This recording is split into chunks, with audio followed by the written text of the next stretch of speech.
आम्ही सर्व कलाकार आपल्या सर्वांचे सहर्ष स्वागत करत आहे।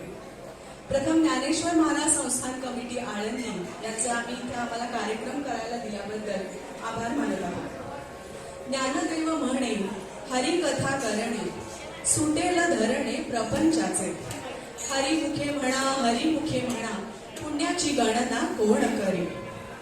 या हरीचं नामस्मरण करण्यासाठी ज्ञानेश्वर माऊलींनी आपल्याला रामकृष्ण हरी हा मंत्र जग दिलेला आहे। ज्ञानेश्वर माऊली जी थोर योगी तत्वज्ञानी वारकरी संप्रदायाची प्रवर्तक, ज्यांनी ज्ञान मार्ग आपल्याला दाखवला, योग सामर्थ्याने आपण काय करू शकतो हे दाखवणारी परंपरा म्हणजे ही आपली वारकरी संप्रदायाची परंपरा। असे हे संत ज्ञानेश्वर महाराज म्हणजे आपली ज्ञानेश्वर माऊली। जे पिंडी ते ब्रह्मांडी हे मान्य करून या विश्वातील मानवाचा जन्म कसा झाला, ही दिव्य विश्व हे कोणाच्या आधाराखाली चालतं, इथे असलेली ऊर्जा ही कोठून येते, अशा अनेक प्रश्नांचा उहापोह त्यांनी आपल्या जीवन प्रवासात केलेला आहे।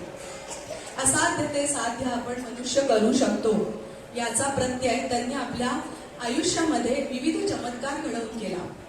रेड्याच्या तोंडी वेद बोलवले, भिंत चालवली, असे हे चमत्कार करून त्यांनी आपल्याला हे दाखवले की तुम्ही असाध्य कामही साध्य करू शकता।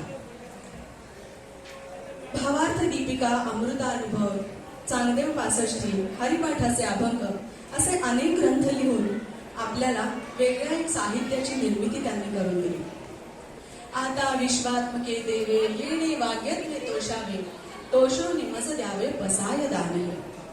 ही अखिल विश्वाच्या कल्याणाची प्रार्थना ज्ञानेश्वर माऊलींनी आपल्यासाठी पसायदानाच्या रूपाने दिली आहे। ज्ञानेश्वर माऊली 20 वर्षाचे असताना त्यांनी भारत भ्रमण केले, अनेक पवित्र स्थानी भेटी दिल्या। त्यानंतर त्यांना असे वाटू लागले की आता आपल्या अवतार कार्याचा शेवट करण्याची वेळ आलेली आहे आणि म्हणून त्यांनी आपले सद्गुरू निवृत्तीनाथ आणि भगवंत पांडुरंग यांच्या आदेशाने जिवंत संजीवन समाधी घेतली। जिवंत समाधी आणि संजीवन समाधी या दोन्हीमध्ये खूप मोठा फरक आहे। जिवंत समाधीमध्ये हे महात्मे जेव्हा समाधी घेतात तेव्हा कालांतराने त्यांचा नैसर्गिक मृत्यू होतो आणि देहपात होतो। पण संजीवन समाधीमध्ये हा देह जो पंचमहाभूतांनी बनलेला आहे, पृथ्वी, जल, अग्नी, वायू आणि आकाश, ही सर्व आपल्या शरीरातली तत्व परत त्याच तत्वामध्ये विलीन होतात आणि ते अवतार कार्य संपतात। अशी जिवंत समाधी महाराजांनी येथे घेतलेली आहे। ज्ञानदेवांनी आपल्याला साधना कशी करावी आणि साधना हेच तुमच्या आयुष्याचं सिद्धीचं किंवा आपल्याला आत्मिक ऊर्जा मिळणारं असं साधन आहे। तर ही साधना आपण करावी यासाठी ज्ञानेश्वर माऊलींचा पहिला अभंग घेऊया, समाधी साधन। सादर करतोय प्रद्युम्न।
Yeah.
दुष्काळ आला म्हणून त्यांनी सरकारी गोदामातलं सर्व धान्य लोकांसाठी खुलं केलं. याचा राग बादशहाला आला आणि म्हणून त्यांनी दामाजी पंतांना तुरुंगामध्ये टाकलं. दामाजी पंतांना तुरुंगात टाकलं त्याच वेळेस बरोबर बादशहाच्या दरबारामध्ये एक विठू महार नावाचा एक गृहस्थ तिथे उपस्थित झाले. फाटकं धोतर नेसलेलं, डोक्याला मुंडासा गुंडाळलेला, तुटकी वहाण घातलेली, खांद्यावर घोंगडी असलेली असे ते विठू महार आणि कमरेला एक छोटीशी पुरसुंडी बांधलेली. त्यांनी सांगितलं, मी विठू महार आणि तुमच्या धान्याचा मोबदला द्यायला मी इथं आलो आहे. त्या पुरसुंडीकडे बघून सगळ्या बादशहाच्या दरबारामध्ये हशा पिकला. या एवढ्याशा पुरसुंडीतून गोदामभर धान्याचा मोबदला कसा मिळणार? विठू महारानी हळूहळू पुरसुंडी उघडली आणि ती सोडायला सुरुवात केल्यावर त्याच्यामधून सोन्याच्या नाण्यांचा ढीग तिथे निर्माण झाला. ढीग झाल्याबरोबर तिथून विठू महार अदृश्य झाले. बादशहाला आश्चर्य वाटलं की हा कोण आला माणूस आणि एवढी मोठी सोन्याची आपली मोबदला देऊन गेला. म्हणून बादशहा तडक मंगळवेढ्यास आले आणि आधी दामाजी पंतांना तुरुंगातून बाहेर काढले. बाहेर आल्याबरोबर ते म्हणाले, कोण आहे हा विठू महार, मला दाखव. दामाजी पंतांना याची काहीच कल्पना नव्हती. ते तडक पांडुरंगासमोर गेले आणि म्हणाले, तूच घातलेलं आहे कोडं, आता तूच. त्यांनी त्याला विनवणी करायला सुरुवात केली. आर्त हात मारले. तो पंढरीचा राजाच, फसवण्यामध्ये अगदी तो तयारच आहे. त्यांनी कृष्णाचं रूप दाखवलं, रामाचं रूप दाखवलं, नरसिंहाचं रूप दाखवलं, पण विठू महारचं रूप काही तो दाखवायला तयार नव्हता. शेवटी आर्त विनवणी केल्यावर, बादशाही तिथनं आले ना म्हटल्यावर पंढरीनाथांनी विठू महाराजचं रूप घेतलं आणि बादशहाची खात्री पडली. या सर्व प्रसंगाचं वर्णन करणारे निज रूप दाखवाहो हरिदर्शनास यावं हा अभंग घेऊया, जो गदिमांनी रचलेला आहे. तर ऐकूया माधवरावांकडून निज रूप दाखव.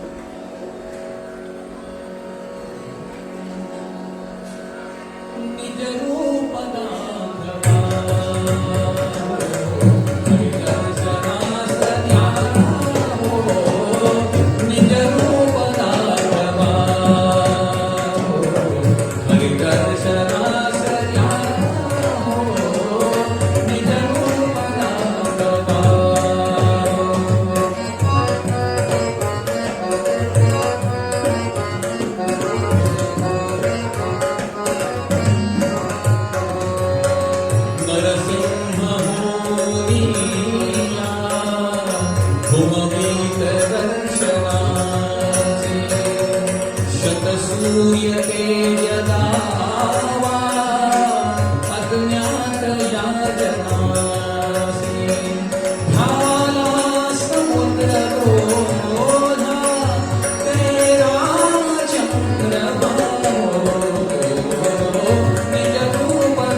हरिदर्शनासी या हो निज रूप दाखवा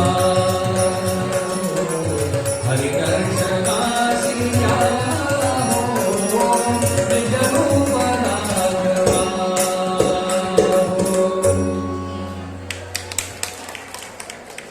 देह देवाचे मंदिर आत आत्मा परमेश्वर असं आपले शास्त्रकार सांगतात की हा देह म्हणजे सगुण रूप आहे आणि त्यातला आत्मा जो आहे तो निर्गुण रूपामध्ये आहे. सगुण म्हणजे काय? ज्याला अवयव आहेत, हात पाय आपल्यासारखे अवयव असलेलं म्हणजे सगुण रूप. आणि निर्गुण म्हणजे काय? ज्याला कसलेही गुण नाही, ज्याला कसलेही अवयव नाही, अशी फक्त एक तेजाची आकृती म्हणजे निर्गुण रूप. सगुण भक्ती श्रेष्ठ की निर्गुण भक्ती श्रेष्ठ हा वाद कालांतराने चालत आलेला आहे. या सर्वावर स्वामी विवेकानंदांनी एक खूप छान दाखला दिलेला आहे. विवेकानंद एकदा अलवार संस्थानाच्या राजांना भेटायला गेले असताना ते जे महाराज होते ते मूर्ती पूजेच्या विरुद्ध होते. त्यांनी विवेकानंदांना विचारलं की सगुण भक्ती श्रेष्ठ की निर्गुण भक्ती श्रेष्ठ, कारण त्यांचा विश्वास निर्गुणावर होता. विवेकानंद म्हटले, अरे कुठलीही भक्ती श्रेष्ठच आहे. सगुण रूपानं भक्ती करून जर परमेश्वर लोकांना लवकर भेटतो तर सगुण भक्ती श्रेष्ठ, तर काही लोकांना निर्गुण भक्ती जमते तर निर्गुण भक्ती श्रेष्ठ. पण महाराजांचा विश्वास बसेना किंवा त्यांना हे पटेल. त्यावेळेस विवेकानंदांना तिथे एक तसबीर दिसली जी त्यांच्या पितामहांची होती. विवेकानंद म्हटले, या तसबिरीवर जर कोणी थुंकलं तर महाराज तुम्हाला चालेल का हो? महाराज म्हटले, नाही, थुंकणं हा मोठा गुन्हा आणि माझ्या पितामहांच्या तसबीवर थुंकणं हा तर फार मोठा गुन्हा, मी त्याला कडक शिक्षा करेन. विवेकानंद म्हटले, तेच आहे. थुंकलाय कुठे तो? त्या काचेवर. पितामहांवर थोडीच थुंकलाय. पण या तसबिरीच्या आतमध्ये चित्र आहे, तुमचे पितामह प्रत्यक्ष नाही बसलेले, ते तर आता नाही आहेत. ते होते जेव्हा सगुण रूपात, तेव्हा तुम्ही त्यांच्यावर जी भक्ती केली ती आता तसबिरीत दिसणाऱ्या फोटोमध्येही करत आहात. ही अशीच असते सगुण आणि निर्गुण भक्ती, फक्त यातला भाव महत्वाचा असतो. तर ह्याच सगुण निर्गुण भक्तीचा उहापोह करणारं गोरा कुंभार यांचं ही रचना ऐकूया. निर्गुणाचे भेटी आलो सगुण सांग.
करायची असेल तर आपले संत सत्पुरुष आपल्याला ज्ञानमार्ग, योगमार्ग, भक्ती मार्गाचा अवलंब करण्यास सांगतात. त्यातला भक्ती मार्ग हा सगळ्यात सुलभ असं मानलं जातं, म्हणून तोच अवलंबावा का? तर फक्त सुलभ नाही तर तो सर्वश्रेष्ठ मार्ग आहे. मोक्ष साधन मार्गेषु भक्ती देव करी असे असं म्हणून या भक्ती मार्गाचं महत्व शंकराचार्यांनी सुद्धा मान्य केलेलं आहे. आपल्या रोजच्या दैनंदिन व्यवहारामध्ये राहून भगवंताचं चिंतन करावं आणि त्याच्या चरणी आपण लीन व्हावं, त्यांनीच आपली भक्ती त्याच्या चरणी पोचते आणि आपल्याला एक आत्मिक उन्नतीचा आनंद मिळतो. आपल्या पुढच्या रचनेतून आपण आता या विठुरायाचा गजर करूया. कारण नाम जप करणं, त्याचा गजर करणं, संकीर्तन करणं हे सुद्धा भक्ती मार्गाचेच काही प्रकार आहेत. तर या विठुरायाचे गजर करणारी संत केशवदासांची रचना घेऊया. विठूचा गजर हरिनामाचा झेंडा रोवूया. विठूचा गजर हरिनामाचा झेंडा रोवूया. विठूचा गजर हरिनामाचा झेंडा रोवूया. विठूचा गजर हरिनामाचा झेंडा रोवूया. विठूचा गजर हरिनामाचा झेंडा रोवूया.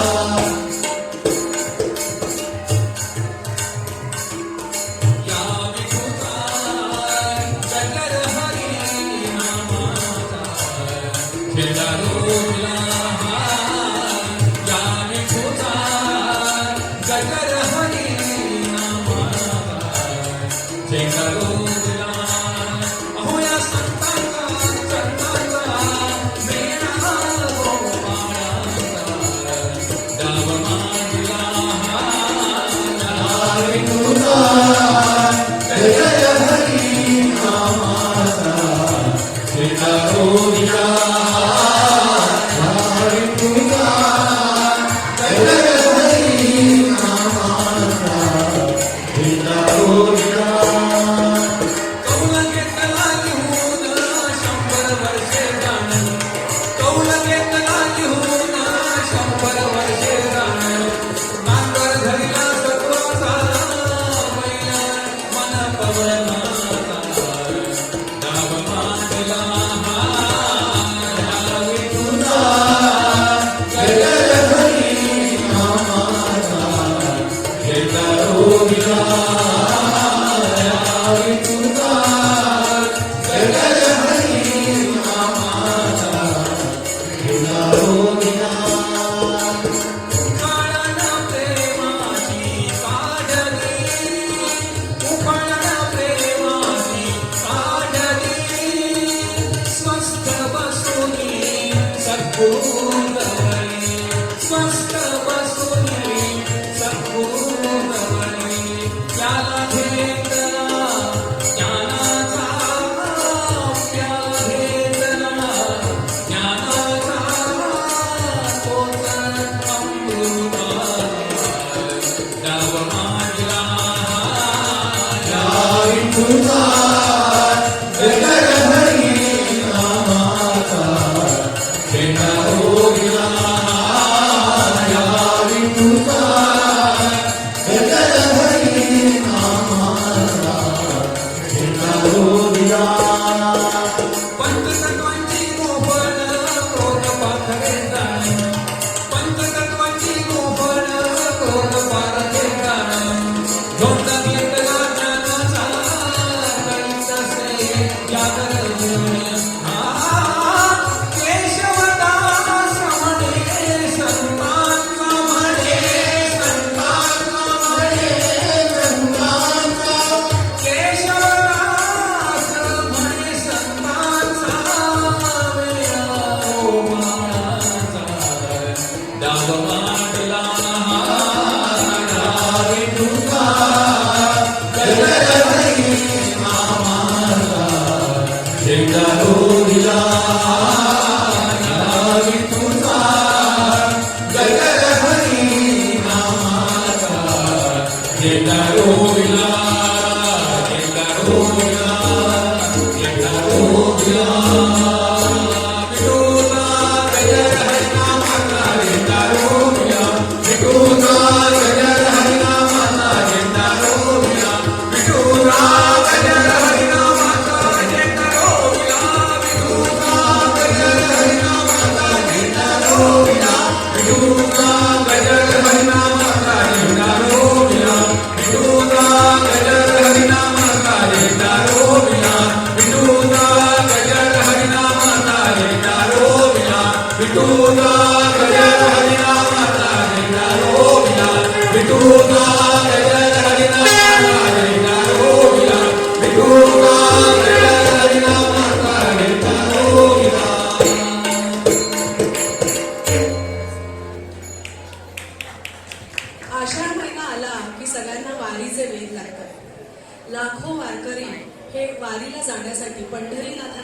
करण्यासाठी चालू लागतात.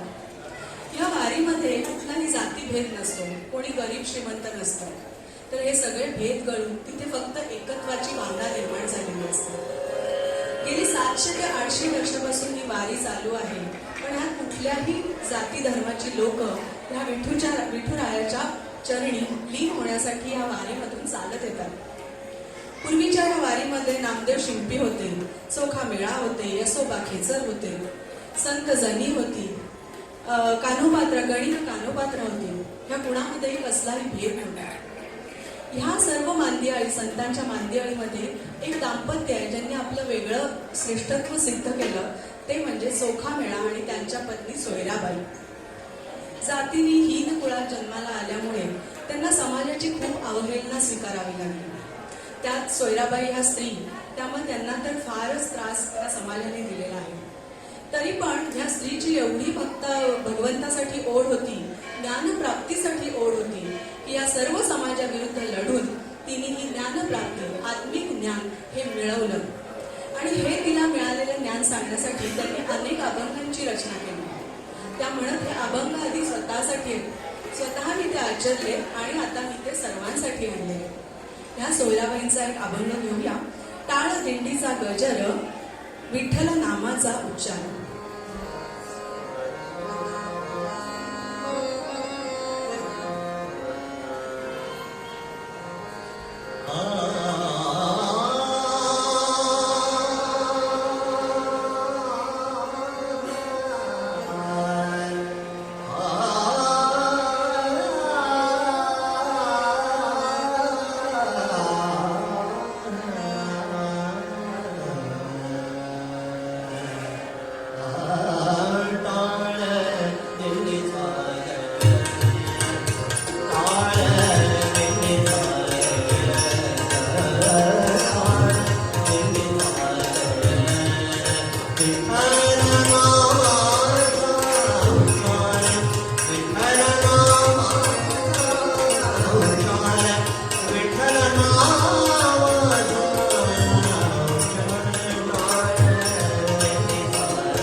शतकोटी प्रविष्टरम एकैकमक्षरम पूसा महापातक नाशनम.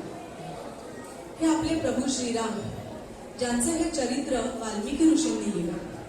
ते चरित्र वर्णन करण्यासाठी वाल्मिकी ऋषींनी शतकोटी म्हणजे 100 कोटी श्लोक लिहिले. आणि हे श्लोक लिहून त्यांनी शंकरांसमोर, महादेवांसमोर ते श्लोक आणून ठेवले. महादेवांची रचना अशी होती की हे फक्त एकालाच न मिळता 3 लोकांमधल्या तिन्ही लोकी हे श्लोक मिळावे, हे पुण्य मिळावं. म्हणून त्यांनी ह्या 100 कोटी श्लोकांना 3 लोकांमध्ये वाटलं. त्रिलोक आपले, पाताळ, देव आणि मनुष्य. या 3 लोकांमध्ये वाटल्यावर शेवटी फक्त एक श्लोक शिल्लक राहिला. त्या एका श्लोकामध्ये 32 अक्षरं होती. आता ही 32 अक्षरं वाटताना परत 2 अक्षरं शिल्लक राहिली आणि ती 2 अक्षरं म्हणजे नाम. आणि ती 2 अक्षरं त्यांनी स्वतःकडे ठेवली आणि बाकी सर्व वाटून टाकलं. हे असे नाम जे शंकरांनी जेव्हा विषप्राशन केलं तेव्हा त्याचा दाह कमी करण्याचं काम हे ह्या नामाने केलं. आपल्या सर्वांसाठी सुद्धा अगदी कल्पवृक्षासारखं, कामधेनूसारखं हे राम नाम आपल्यासाठी देवाने इथे ठेवलेलं आहे. त्याचा जप केला तर महापातक सुद्धा आपली संपतात असं आपले शास्त्रकार सांगतात. तर ह्या श्रीरामाचा गजर आता आपण करूया. अविरत ओठी राम नाम, श्रीराम जय राम जय जय राम.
महत्व आहे. ही नुसती कला नाही आहे, तर देवापाशी पोहोचण्याचं हे एक साधन आहे. जसं संगीत आपण गायला लागतो, जसा गाणारा त्याच्यामध्ये एकरूप होतो, गात असतो.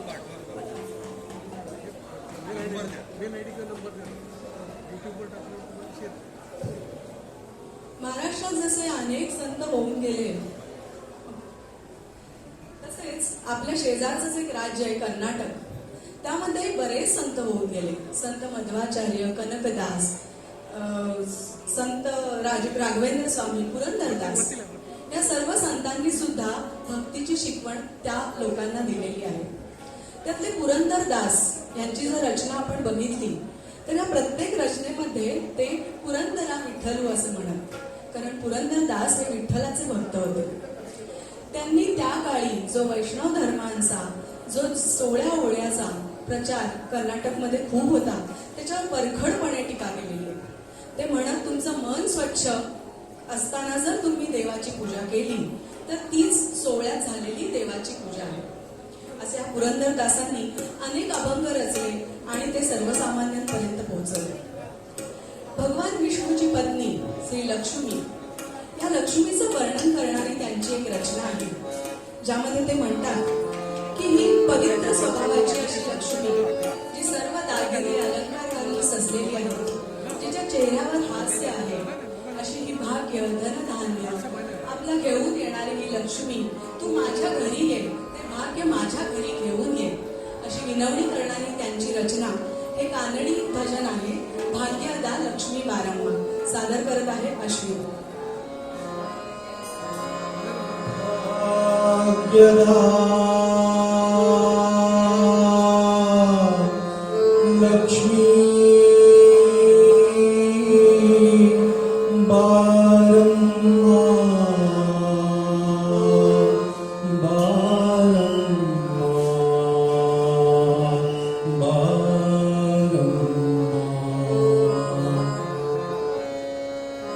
सौभाग्यदा लक्ष्मी बारम्मा नममामि सौभाग्यदा लक्ष्मी बारम्मा नममामि सौभाग्यदा लक्ष्मी बारम्मा नममामि सौभाग्यदा लक्ष्मी बारम्मा नममामि सौभाग्यदा लक्ष्मी बारम्मा.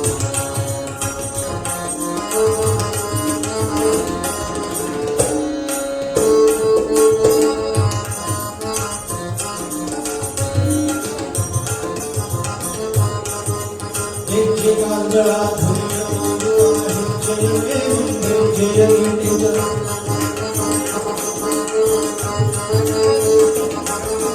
जय कांजळा धुनिय गोरुडा जय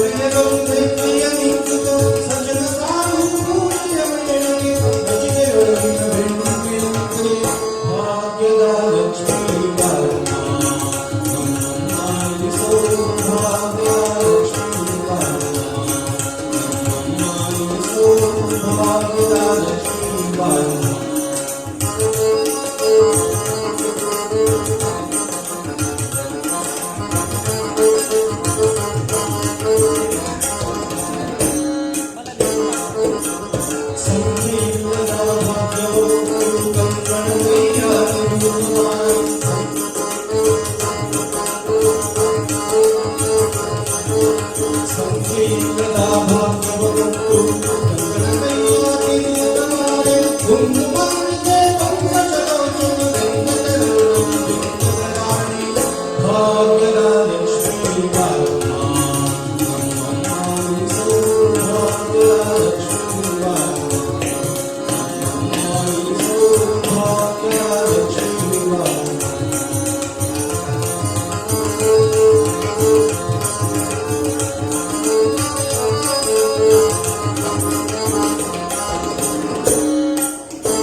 सौभाग्यलक्ष्मी बाळमा नमनानी सौभाग्यलक्ष्मी बाळमा नमनानी सौभाग्यलक्ष्मी बाळमा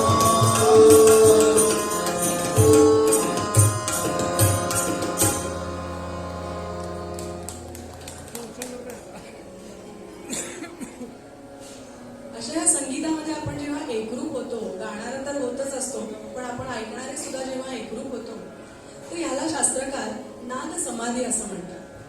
ज्या वेळेस संगीतामधनं एखाद्याला एकरूप होण्याची, त्या भगवंताच्या चरणी लीन होण्याची जी प्रक्रिया आहे ती म्हणजे नाद समाधी. नाद ब्रह्म तिथं निर्माण होतो आणि आपण त्याच्यामध्ये रंगून जातो. यासाठी एक उत्तम उदाहरण म्हणजे आपले भगवान श्रीकृष्ण.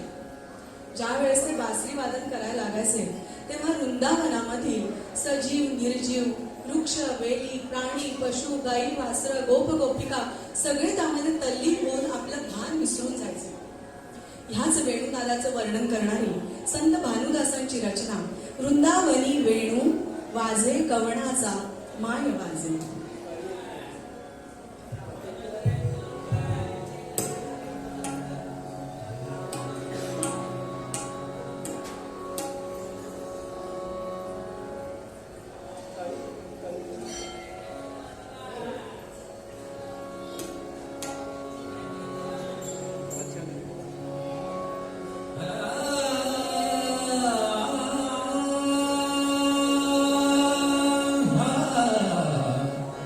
वृंदावनी वेणू वाजे वृंदावनी वेणू वाजे वृंदावनी वेणू वेणू कवणाचा माय वाजे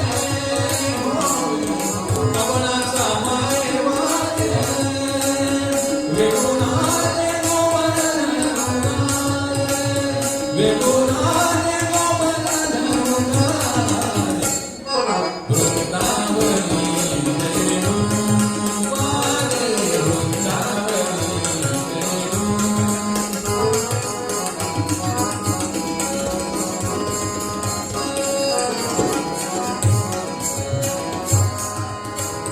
कुछ पसरोनी मयूर विराजे हो कुछ पसरोनी मयूर विराजे कुछ पसरोनी हो कुछ पसरोनी हा कुछ पसरोनी मयूर विराजे मद पाहता मद पाहता मद पाहता वासंती यादव राजे मद पाहता वासंती यादव राजे राजे वृंदावनी वेणू वाजे वृंदावनी वेणू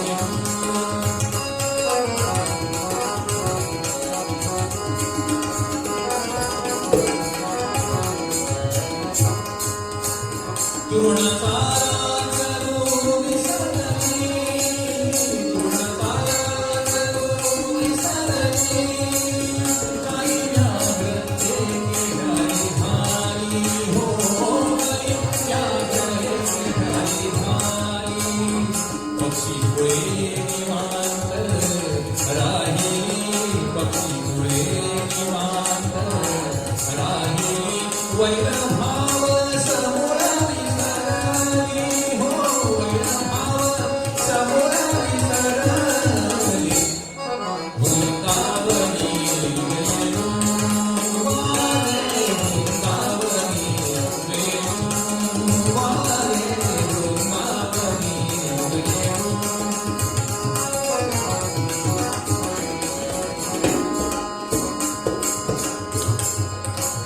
ध्वनी मंजुळ मंजुळ उमटती ध्वनी मंजुळ मंजुळ मंजुळ मंजुळ मंजुळ मंजुळ उमटती वाकी झुणू झुणू झुणू झुणू वाजती वाकी झुणू झुणू झुणू झुणू वाजती देव विमानी पैसोनी स्तुती नाती देव विमानी पैसोनी स्तुती नाती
आज आपण ज्या संतांच्या अनेक रचना बघतोय ज्याच्यामधून भक्ती का करावी, भक्ती कशी करावी, त्याचं मार्गदर्शन जे संतांनी आपल्याला केलंय ते शब्दरूपाने आपल्यापर्यंत पोहोचतं. पण त्या शब्दांना जेव्हा ही संगीताची जोड मिळते तेव्हा ते जास्त चांगल्या पद्धतीने आपल्या मनाला भिडतात किंवा मनामध्ये अगदी त्याचे अर्थ जिरवतात.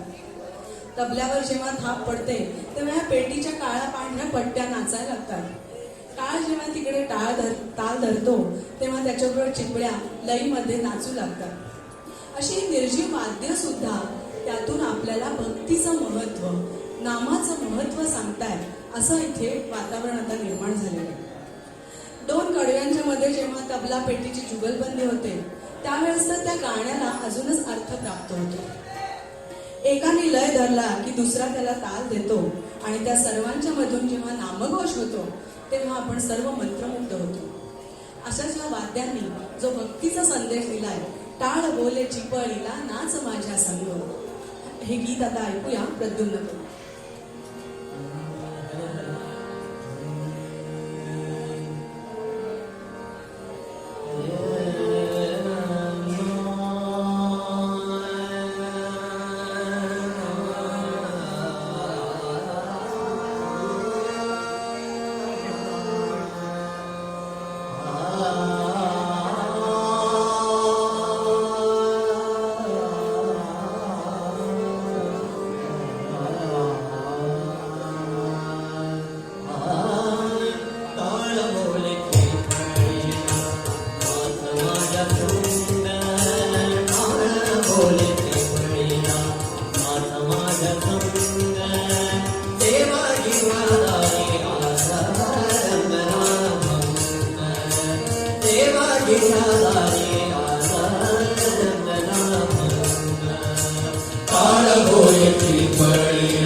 ब्रह्मानंदी देह पुढोनिया गाई ब्रह्मानंदी देह पुढोनिया गाई एक एक मानव वारकरी होई एक एक मानव वारकरी होई कैलास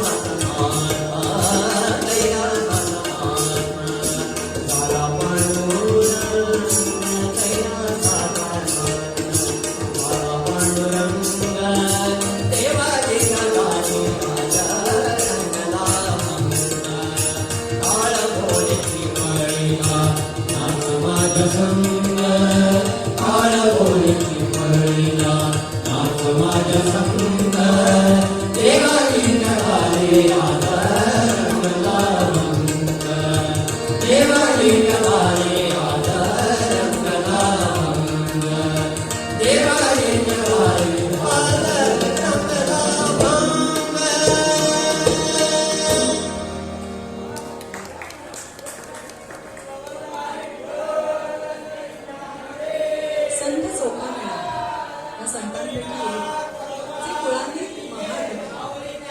गावातली मेलेली मुलं ओढणं हे त्यांचं काम होतं. कायम समाजाने त्यांची अवहेलना केली, अपमान केला. एकदा तर पंढरपूरमधल्या पांडुरंगाच्या चरणांना स्पर्श केला म्हणून त्यांचा शारीरिक छळ सुद्धा करण्यात आला. अशा या चोखा मेळ्यांना अशी आपल्या मनामध्ये भावना निर्माण झाली की सर्वांचा फक्त मला द्वेष आणि तिरस्कार मिळतो. समाजासाठी नको असलेला असा माणूस मी इथे पंढरपुरात का करतोय अशी भावना जेव्हा निर्माण झाली तेव्हा संत नामदेवांनी त्यांच्या मनामध्ये भक्तीचं बीज पेरलं. त्यांना विठ्ठलाची भक्ती करण्यास सांगितलं आणि मग मनामध्ये जो काही भक्तीचा मळा फुलला की चोखा मेळा विठ्ठलाचे परम भक्त झाले. मग मात्र त्यांनी विठ्ठलाशी जाती धर्मावरून जोहार मांडला. जाती व्यवस्था मोडून निघालीच पाहिजे यासाठी त्यांनी अनेक रचना केल्या. त्यापैकीच एक रचना आहे अबीर गुलाल उधळीत रंग नाथा घरी नाचे माझा सखा पांडुरंग.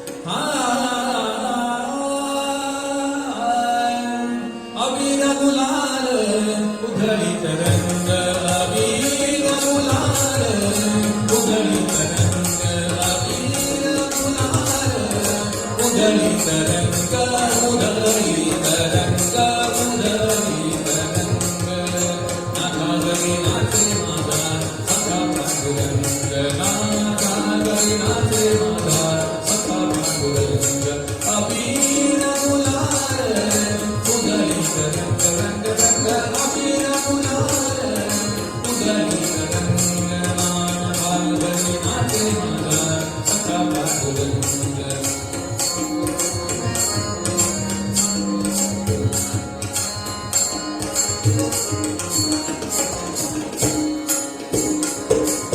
उंबरठ्यासी कैसे शिव आम्ही जातीहीन उंबरठ्यासी कैसे शिव आम्ही जातीहीन उंबरठ्यासी कैसे शिव आम्ही जातीहीन रूप तुझे कैसे पाहू त्या गवाईन रूप तुझे कैसे पाहू त्या गवाईन पायरीसी हो दंडगामोनिया भंग पायरीसी हो दंडगामोनिया भंग नाथा घरी नाचे माझा सखा पांडुरंग नाथा घरी नाचे माझा सखा पांडुरंग अबीर गुलाल उधळीत रंग उधळीत रंग उधळीत रंग नाथा घरी नाचे माझा सखा पांडुरंग.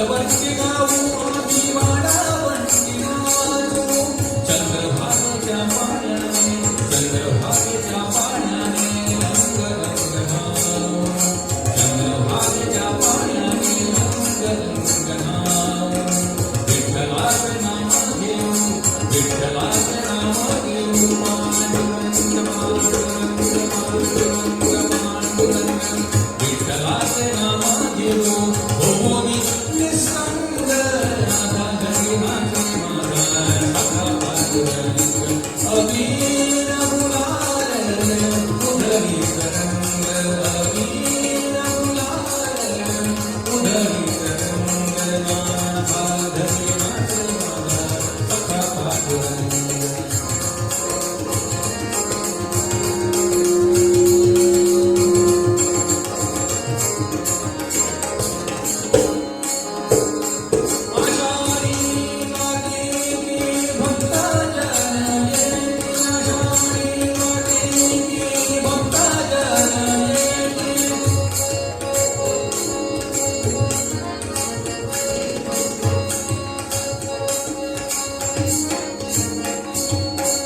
आषाढी कार्तिकी भक्तजन येती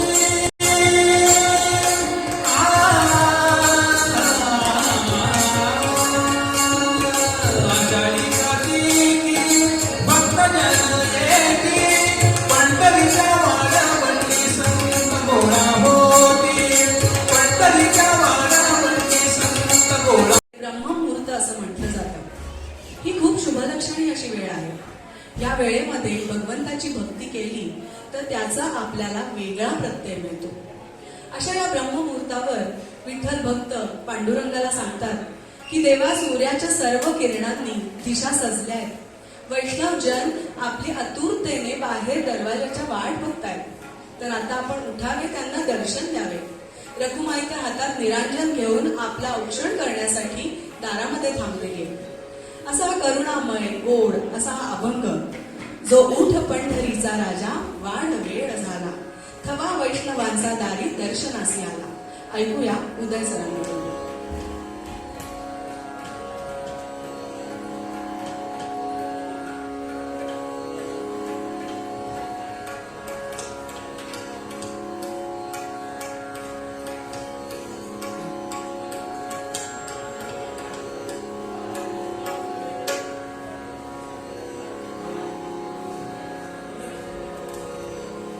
उठ पंढरीचा राजा वाढ वेळ झाला उठ पंढरीचा राजा वाढ वेळ झाला हवा वैष्णवांचा दारी दर्शनाची आला दर्शनाची उठ पंढरीचा राजा वाढ वेळ झाला हवा वैष्णवांचा दारी दर्शनाची आला दर्शनाची आला उठ पंढरीचा राजा उठ पंढरीचा राजा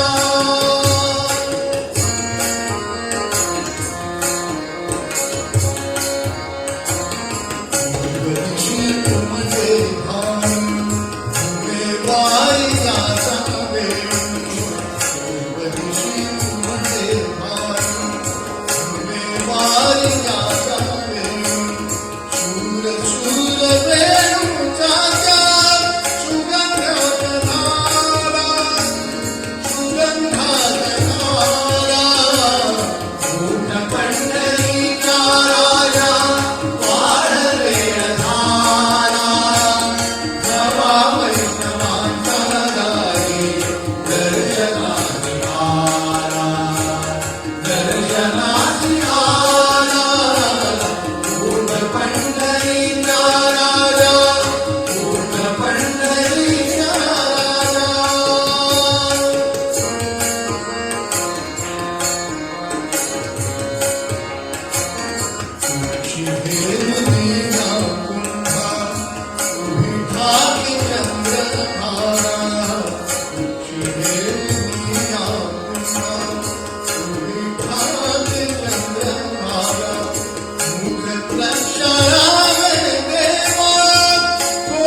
माई पुंडलिक आकारे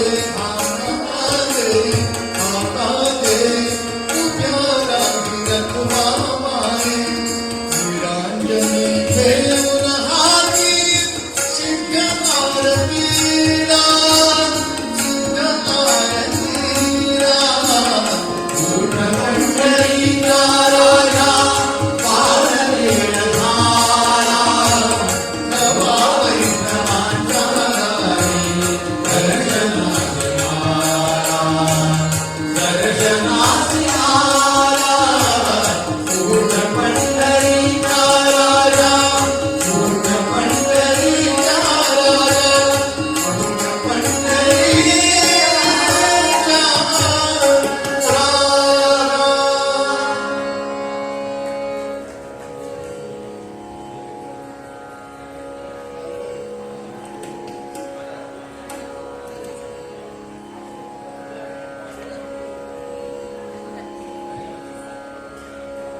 भक्तीचा मळा फुलवण्याचं हे काम जे आपण अविरतपणे आता करतोय, वेगवेगळे अभंग संगीताबरोबर ऐकत असताना इथे जे भक्तिमय वातावरण आता निर्माण झालेलं आहे,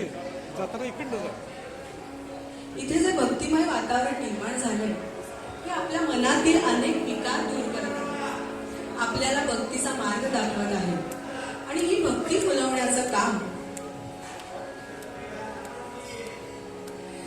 आणि हे आपली भक्ती फुलवण्याचं काम जे ह्या अभंगातून करत आहोत, ज्याच्यातून जन्म मरण्याच्या फेऱ्यातून आपली सुटका कशी करावी याचं वर्णन करणाऱ्या या पांडुरंगाचं, निर्गुण निराकार अशा पांडुरंगाचं वर्णन करणारी एक आता पुढची रचना ऐकूया, कानडा राजा पंढरीचा.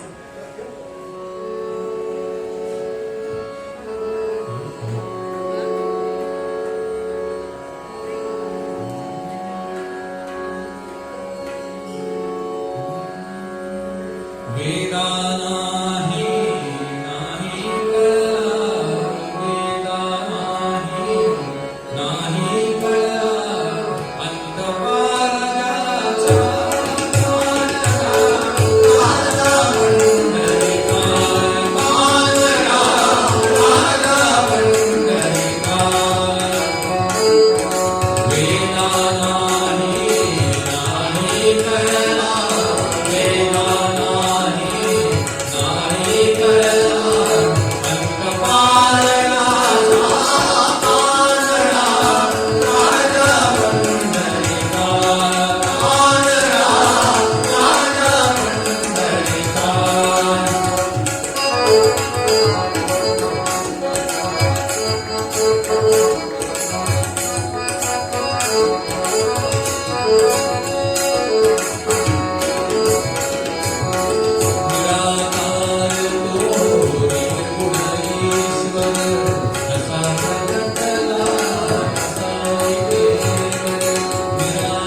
इथे जी संगीत सेवा करायला मिळाली ती श्री ज्ञानेश्वर महाराज संस्थान कमिटी आळंदी देवाची यांच्यातर्फे आम्हाला ही सेवा करायला मिळाली, त्याबद्दल आम्ही त्यांचे सर्व कलाकार आभार मानतो.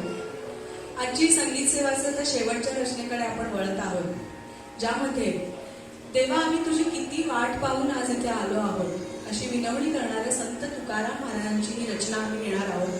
त्याआधी थोडक्यात फक्त परिचय करून देईल. तबल्यावर आहेत विद्यानंद देशपांडे, तालवाद्यावर आहेत नरेंद्र काळे,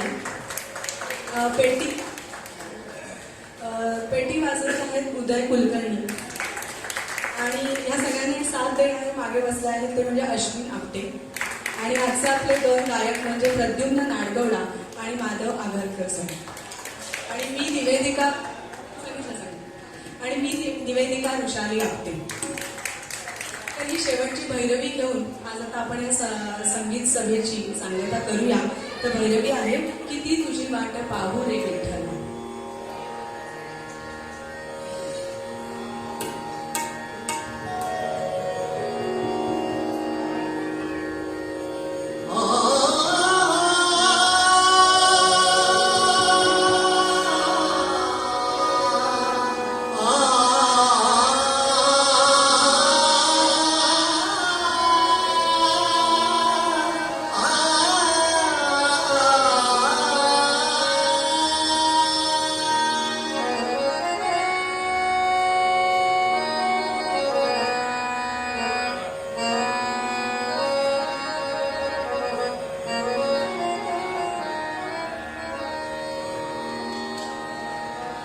किती तुझी वाट पाहू रे विठ्ठला, किती तुझी वाट पाहू रे विठ्ठला, किती तुझी वाट पाहू रे विठ्ठला, किती तुझी वाट पाहू रे विठ्ठला.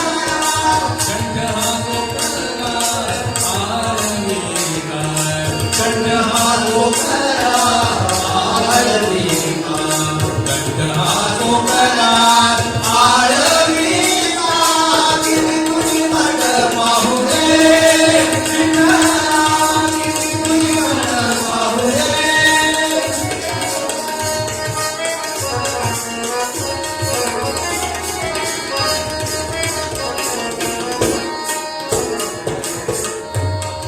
पाण किती तुवा पाहशी माझे देवान, किती तुवा पाहशी माझे देवान, किती तुला पाहसे पावरीशी केशी माया बाबा, किती तुझी वाट पाहू रे विठ्ठला, किती तुझी वाट पाहू रे विठ्ठला, किती तुझी वाट पाहू रे.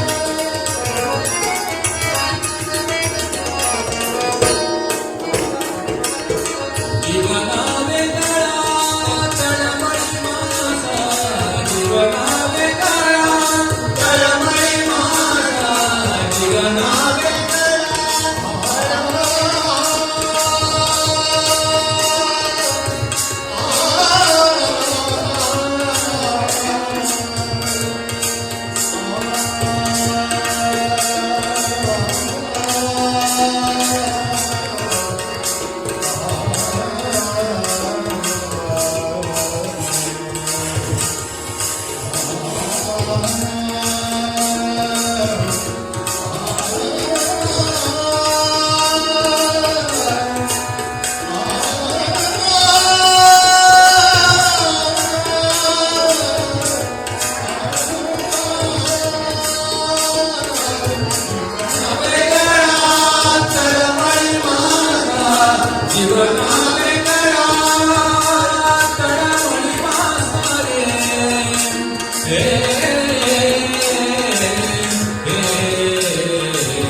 जीवना